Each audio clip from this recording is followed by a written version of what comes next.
I think one of the things that I'm seeing right now as a small business owner is, like fractional HR departments or fractional CMOs where you can kind of hire a consultant that comes in and does that. And so I think a lot of the listeners probably have questions on, how do I hire the right person? How do I have core values? How do I build that culture that you're talking about that's so important when I don't have a department, specifically designed for that? So we'll get right into it. And before we get into the framework of our questions, I think a lot of the listeners want to know, like, what are some tips to hiring the right person? Like, let's say I've got a small business owner on here. Let's say there's a landscaper or somebody who is a financial planner, and it's like their business is growing. They know they need to hire somebody. What are some of your like pro tips on how to even start that process?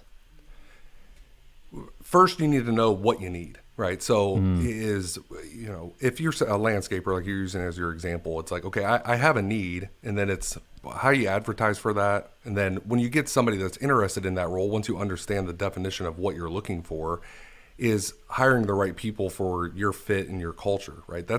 You can ask questions. There's a lot of, as I always say, there's professional interviewers. There's times where we interview somebody and it's like, man, this person is just absolutely perfect. They hit every single thing that we're looking for from a cultural standpoint. They can do the job description, all of that. And then when they get in, they're a dud. And you're like, where'd we miss? And so it all sets up with, at the beginning of, what do you need? And then really concentrating on, when you're meeting with somebody and you're interviewing them, what are those values that you are sticking to for your company, and making sure that you're asking all of those questions through and through during the interview process, and trying to weed folks out from that standpoint. And there's just multiple things, as some companies have it. As you said, when you have HR departments, you might have some really structured onboarding practices. So it's like, can you use assessments? Can you find ways to weed out those maybe bad candidates versus the really good ones? And so that's what you have to focus in on, is what's important to you and your company, and what are you looking for? Like,